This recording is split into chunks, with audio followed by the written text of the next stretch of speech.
So this evening I'll talk about atomic CSS. Atomic CSS is something we came up with at Yahoo to solve very specific problems, bloat and caching, poor caching actually. We decided to tackle those two because our spreadsheet was getting bigger and bigger and we were doing a pretty bad job at caching all those files. So for the bloat part, we knew exactly where that coming from. It was just because we were running styles every single day. Everybody, every team, everyone was able to go into the code base and write any style they wanted to. It could have been declaration, new rules, new values, new selectors. It never stopped. It was ongoing. So the thing is, the thing at Yahoo still for years we've been studying things in many different ways. And we were trying to figure out how come we're still creating big ball of mud just after 10 years, 15 years even. So we took a look back at what we were doing in the past and what was, this thing works whenever you want to work. Yeah, better. So, and we went back. So back in the day, that maybe 10 years ago, things were pretty lean and clean. That was the big goal for everybody who was writing CSS, writing markup, and actually building app.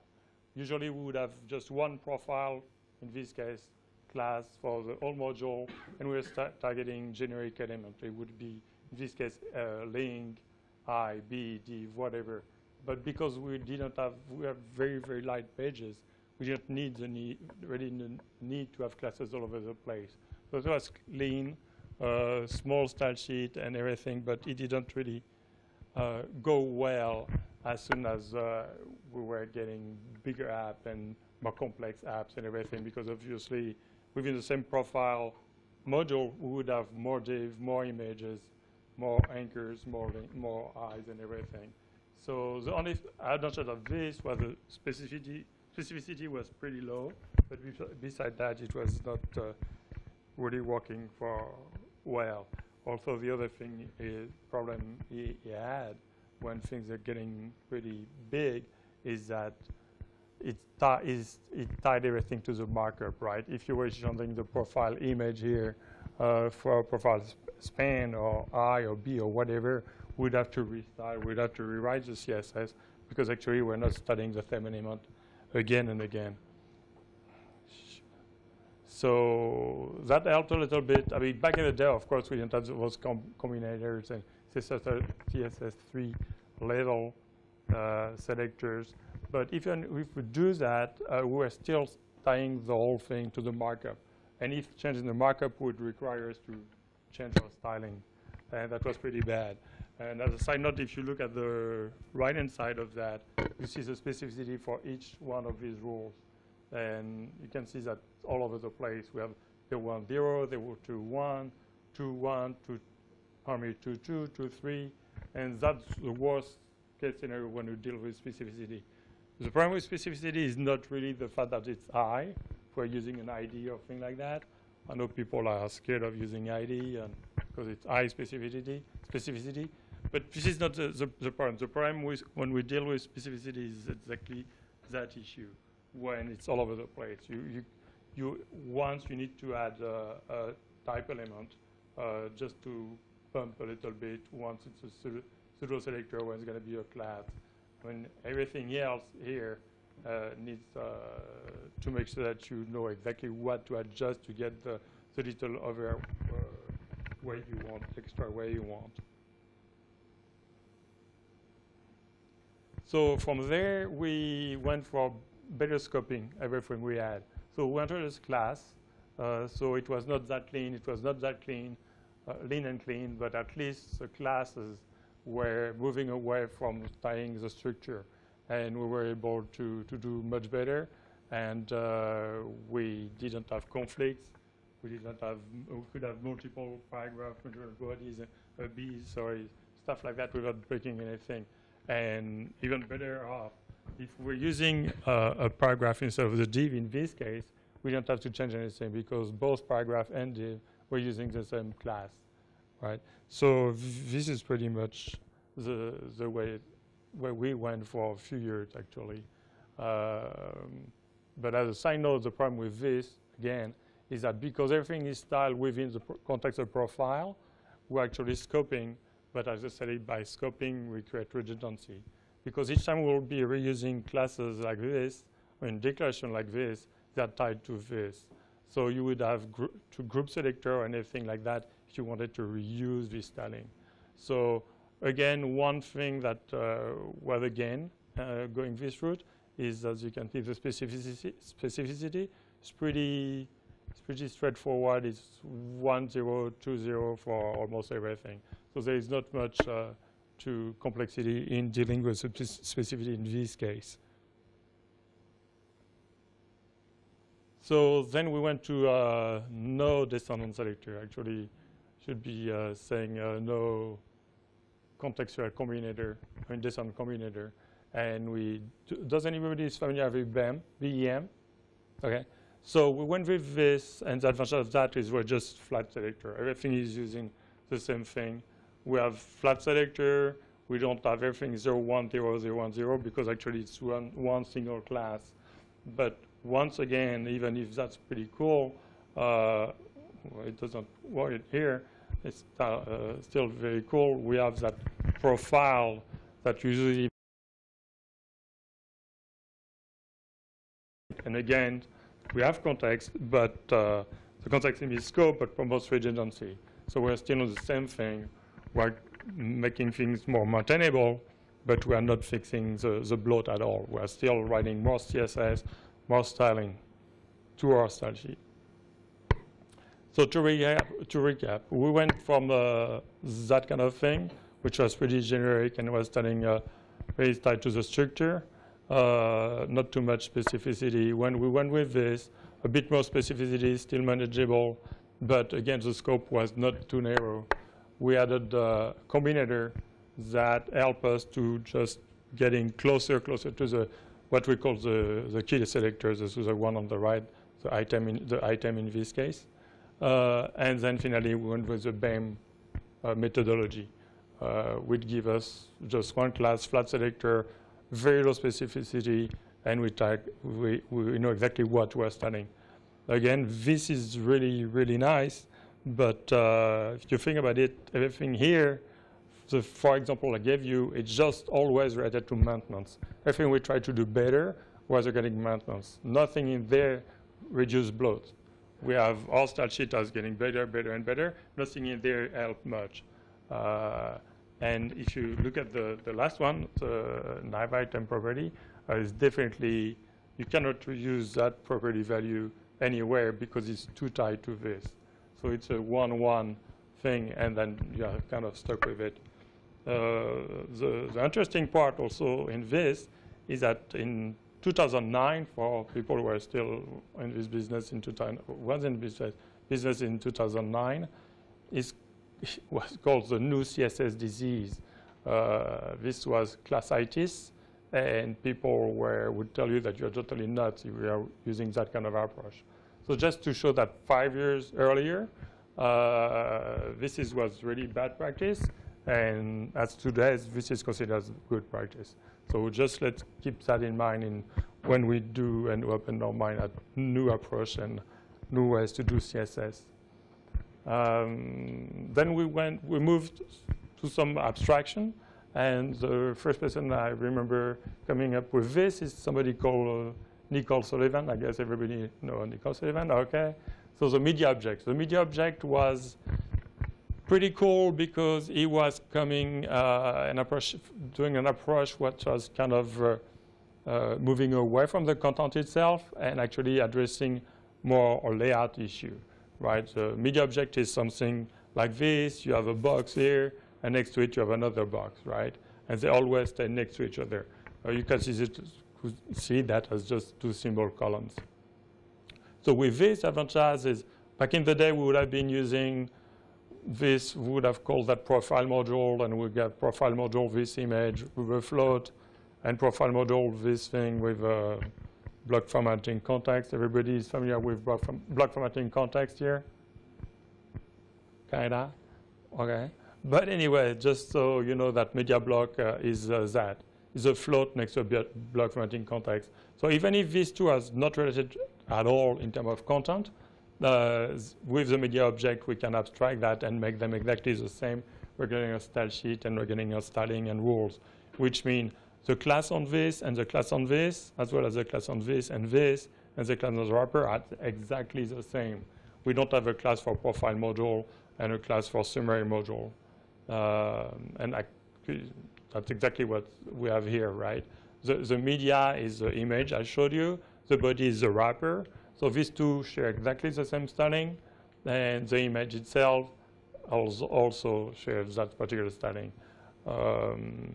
It saves us for something like that. Back in the day where we wanted to be very lean, very semantic, I mean, extremely semantic and everything, we would not dare putting something in the style sheet that is not directly related to the content.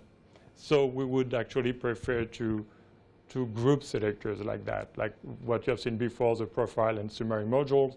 We would group them here because they share the same style, right? But obviously, you can see here, if you have like 20, 50, or 60 of these modules on the page, you would have 20 or 60 of these selectors here just grouped to that. So again, it just leads to bloat, right? Because again, even if the media object is pretty cool, it's still a bit, in my liking, a bit too tight to content and the semantic of it. But on the other hand, the beauty is, again, that we have very low specificity here. So since we are talking about the media object, I mean, I don't know if any of you here can find media object in that, but actually this thing is a big media object. This is what we call that in media object the float part, and that's the block formatting context part. So even if the media object is very cool, it prevents us actually to reuse it for that. So, and because of this reason, even if it's cool, it won't totally save us from bloat, because we'll have to duplicate the rules, or we have to duplicate group selectors and everything, because I don't know anybody in his right mind would like to call that image, because the media object, of course, is an image, body, and media. So, and you would not want to use the whole media class for that wrapper, nor the body here. So again, the idea is that I believe we should really like in the media object is the fact that to be mapped to a layout and not to content. Okay, unfortunately, the name was chosen a bit too much to map the content, and in this case, it cannot really be reused. So, ClearFix is something that I believe is kind of similar to the media object, but it goes one step further by totally having a class which is totally not related to content, but not at all. It's purely presentational. And that presentational clause has a single purpose. And actually it saves a lot, because you use something and you get exactly what you're looking for.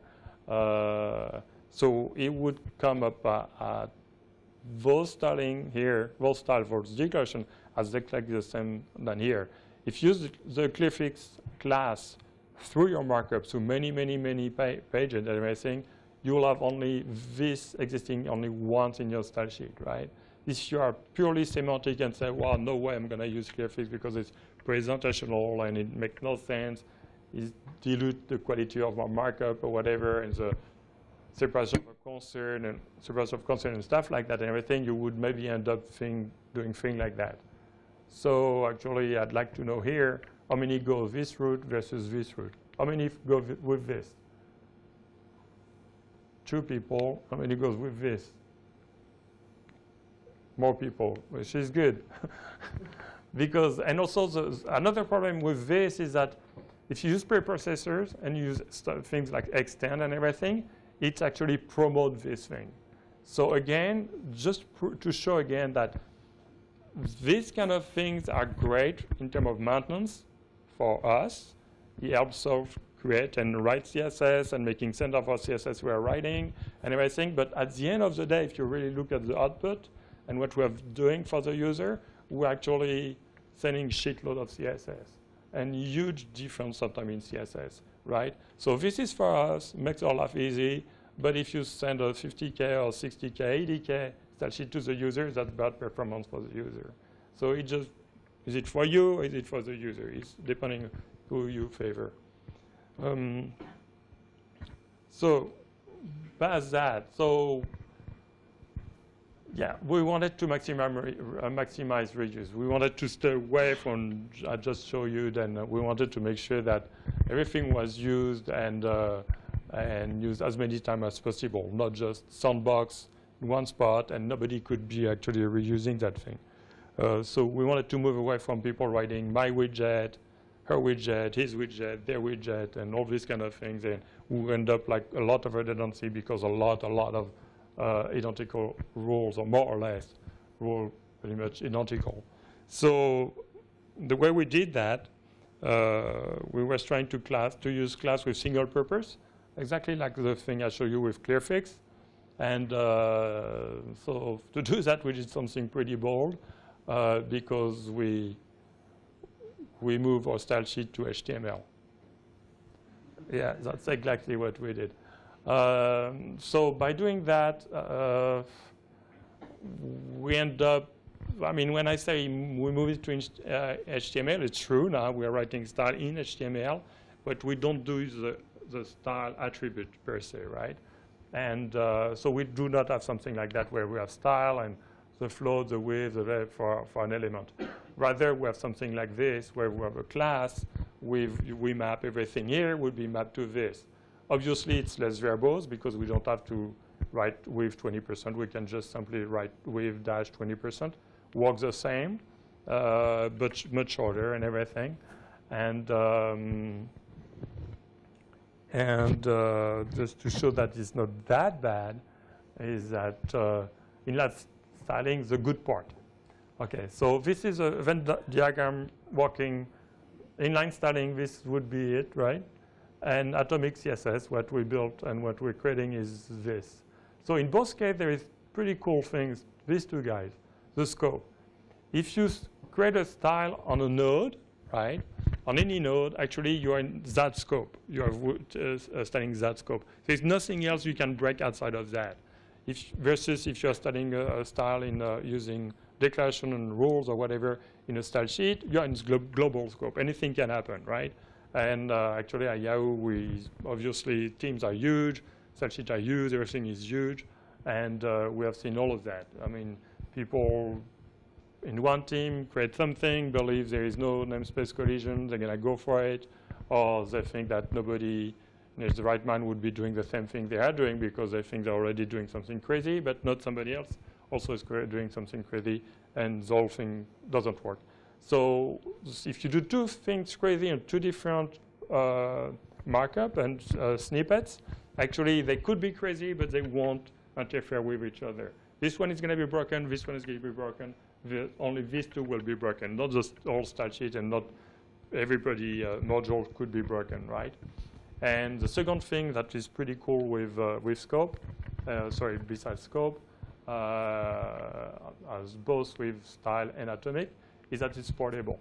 Since your style is not contextual, is not my profile, my div inside my profile, or my profile, my image in that profile, whatever, it's just style in here. If you actually cut and paste that module and put it anywhere on a network which has the same rules, basic atomic CSS rule, it will look the same. It won't break, it looks the same, so it's awesome. Like something if you were taking a inline styling, right? The inline styling is, the thing is encapsulated into that snippet. It works anywhere you put it, it works the same. The bad thing though for style is obviously the specificity, which is huge, right? Difficult to beat that. And the verbosity, as I mentioned earlier, if you put position absolute, obviously is longer than if you put just a class of 3 or 4 characters. So these two are bad. These two are pretty cool, and these two are atomic. Abstraction. Abstraction is when you can have a very short class that maps to different styling. So it's not as verbose as this guy. And you could wonder why we have 0, 1, 1, 0 when our class, we're using class for atomic, and we could have 0, 0, 1, 0 for our class. but that come later. There is a very valid and good reason for that. And again, showing that ID are not always a bad thing. It's not evil, and it can be used as a pretty powerful tool.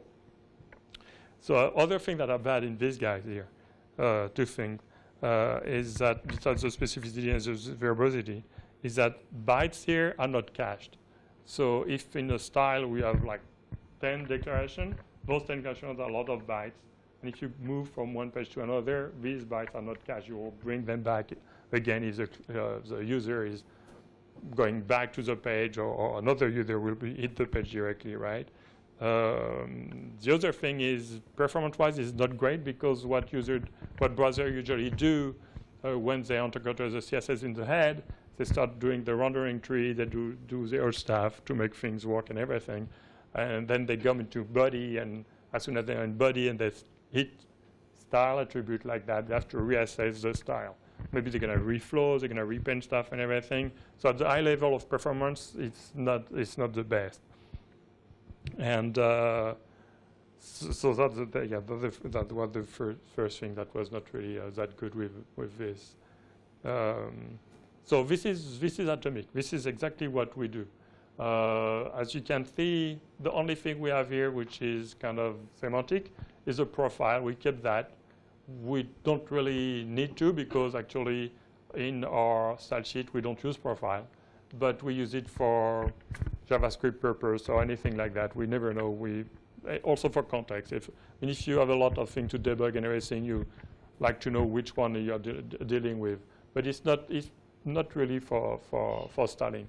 Then everything here we could explain. I'll show you later. This is block formatting context, like when I talk about the media object, right? We use block formatting context here, and as you know, as a media object, if 3 different elements and 2 of all 3 different elements as block formatting context, you can already find it here, which means it doesn't exist twice in the style sheet. This guy exists only one, right? So here we have with 10%. And here I'll explain to you why we have END here and start here, is that because we can also easily do RTL and LTR style sheet, and you're using preprocessor for that, we let author styling and choosing classes that do not use right, left, and stuff like that. Because if they were, they would have to change themselves all that to make sense in a right to left style sheet. Here, if you use float start and you're in an RTL context, start is still start. It's a right for RTL context, right? And start for LTR context is start. So it's more or less pretty easy to find out what these things mean, just knowing that start is left for LTR context and N is right for LTR context. The FZ would be font size, this 18. DB is for display block. Again, toward the end, I'll show you what these things mean. Actually, they are very easy to understand. They are just abbreviation.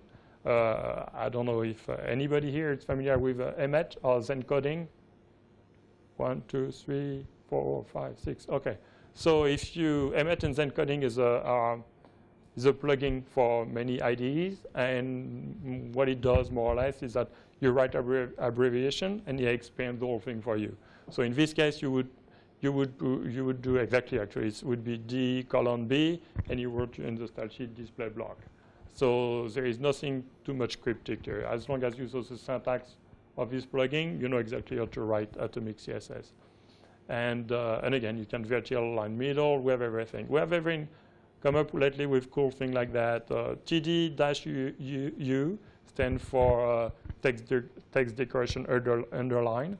Again, it's nothing else than the abbreviation for the text underline declaration. But we do this and to say that it's going to happen only for hover. Okay, so you, instead of reinventing the wheel each time, because many times we do hover stuff, we do plenty of things like that, focus and everything, we build that in the style sheet. So users just have to say they want that font size, but only on hover. They can just do :H, and it's going to be on hover and everything. And in case people know, this is perfectly valid in CSS, right? The only thing in the CSS file will need to escape the colon. You would have to do a backslash for the colon, but in the CSS. But for user using that, in the markup, that's exactly the way they would be using it. So this is atomic CSS. It's very, very, very, again, simple. It's just one-liners. They map to each other. So if you use one thing, you don't use another. So if you wanted to remove that in your module, you're not worrying to actually remove 2 or 3 times at once, like usually it happens when you have component roles that contain maybe 4 or 5 different declarations, where you say, oh, I would like to remove that class, but actually you come with font size, font weight, and stuff like that. In this case, it's not the case. You have more or less, it's one-to-one. The BFC is an exception, simply because for old IE, and we do support IE7 and such, to create a BFC, we need those 2 guys. But it's still the same styling, so that's why we have 1-for-1. We can consider that 1-for-1. I show you here the hover. Same thing with focus, because for accessibility reason, we always map focus and hover. So we create the same kind of pattern for every user. Either they use mouse or they use a keyboard. And again, the syntax is very simple. And again, people would not be using the slash in the markup. Or that's just escape character for the column. Same thing for here. That escapes the percentage. So you would simply use W-10%, which in my opinion is better than when people say W1 out of 2 or 1 to whatever. This is straightforward. We believe this was very straightforward. And again, this is kind of the single responsibility principle. It's one thing for one thing. If 5 minutes? That's going to be tough. Okay. So in this case, it's one thing for one thing. If you change your mind, if you don't want the P4, which is padding 4, on a module or whatever, you can just get rid of it. You lose it. There is nothing else you lose.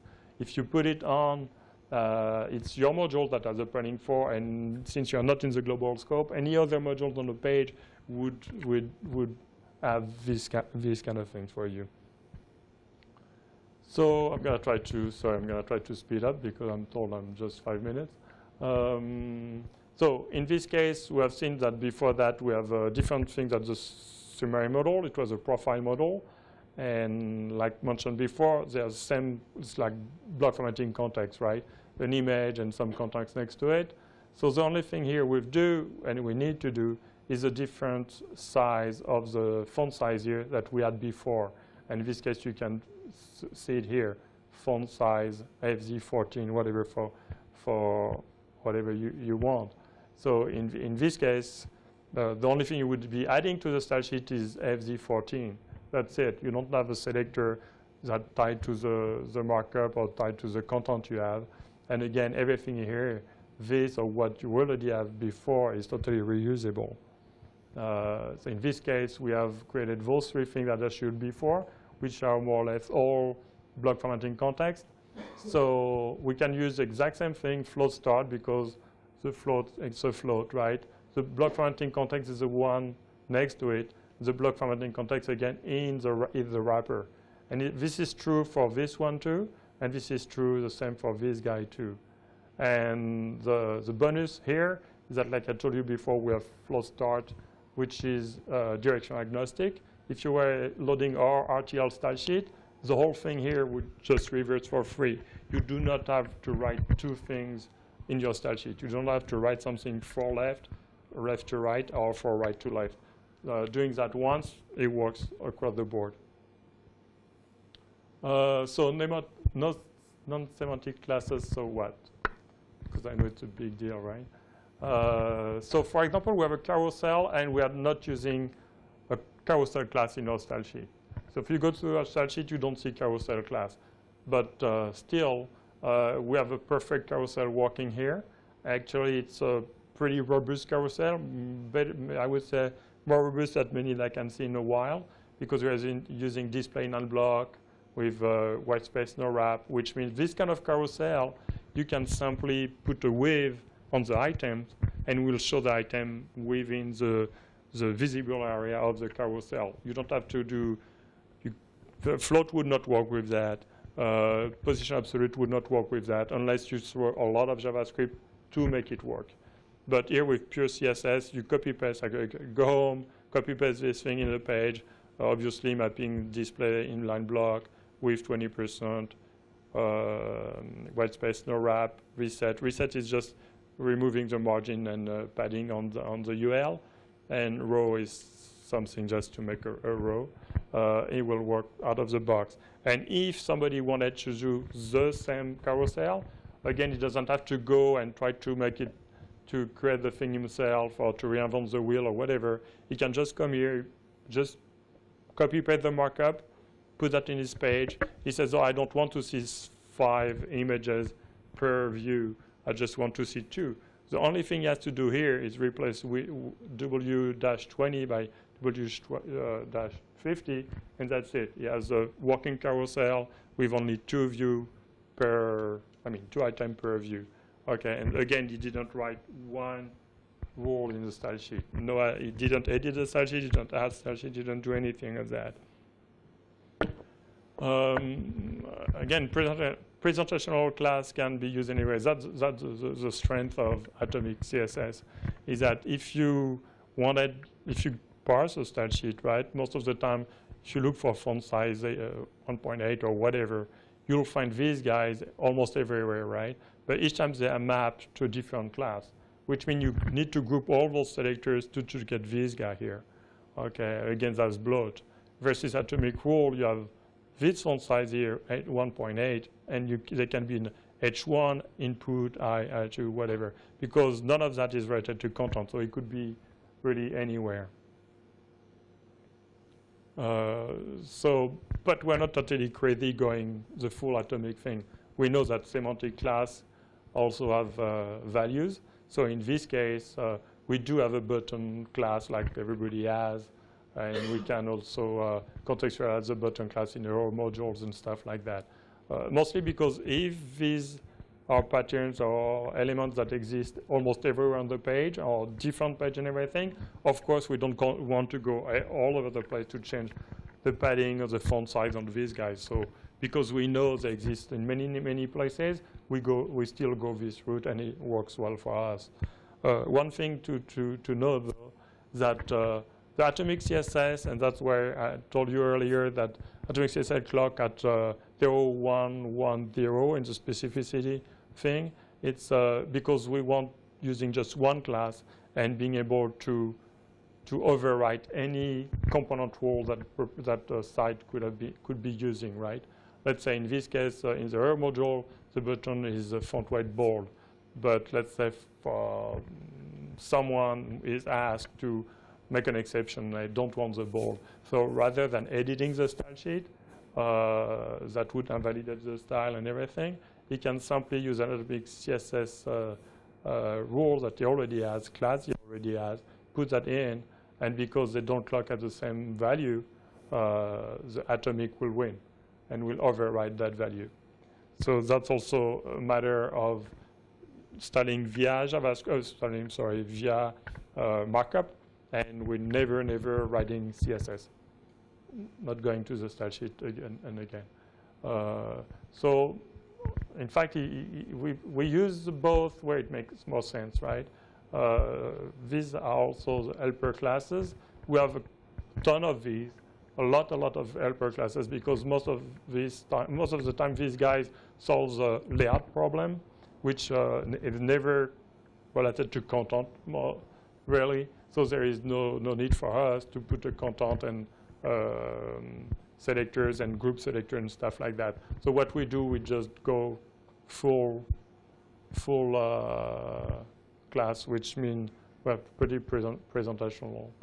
So in this case, we stretch a box. I don't know if anybody familiar with the padding box to make video grows and things like that, and with the intersect ratio? No? Yeah, okay. So in this case, exactly what it does. You put a box with stretch, that box ends up being position absolute, right? You create a ratio box, and that ratio box is going to create actually these two together are going to create a box that keeps its interest rate ratio. So if you wanted to create a box, a square box, use these two guys. Here use 50%, and the box, when growing in width, would grow also in height to always be 50 by 50%. And because of that, positioning the stretch box inside that, it will just fill the thing.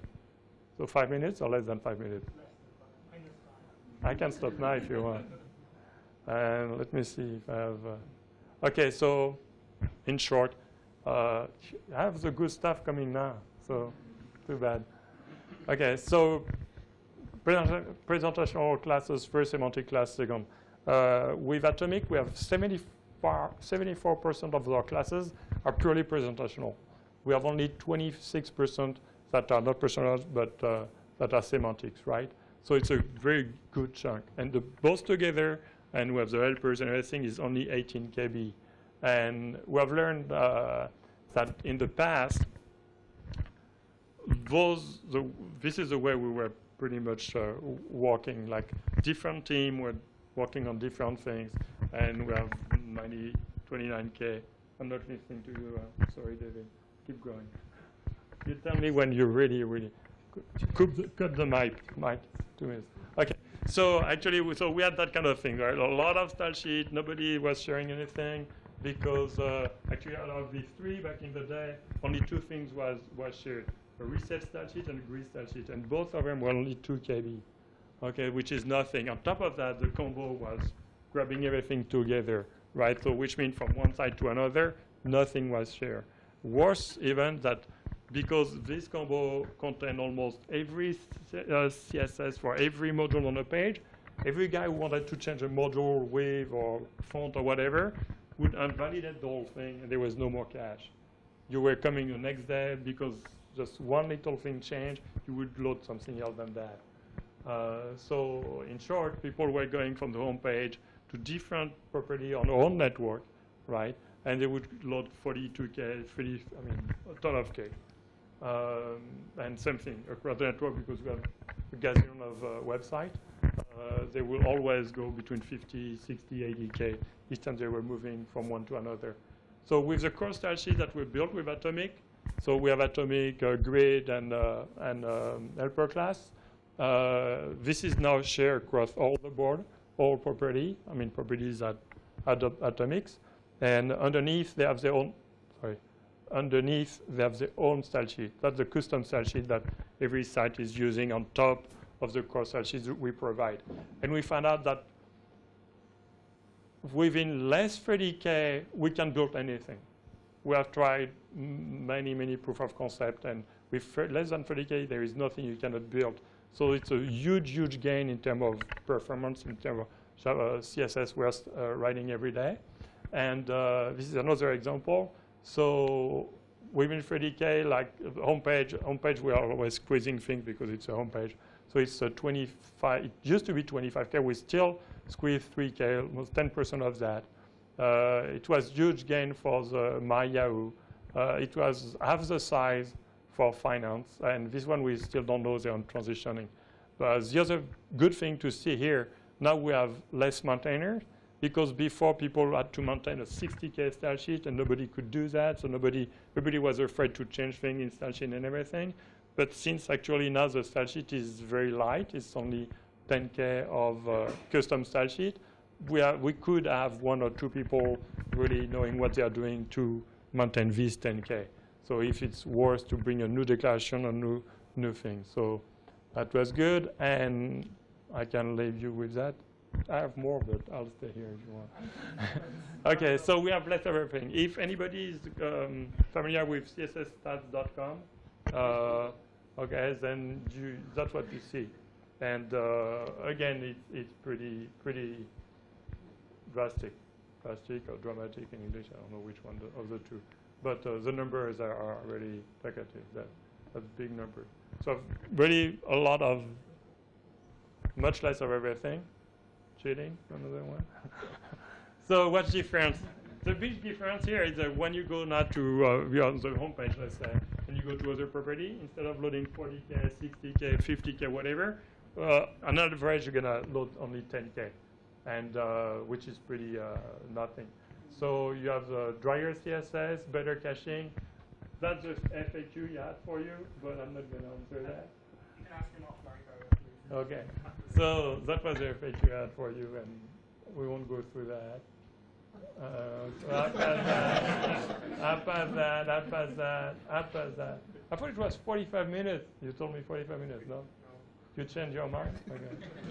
And so that's the thing, and that's the thing, and that's the thing. Here we go. Thank you very much, everybody.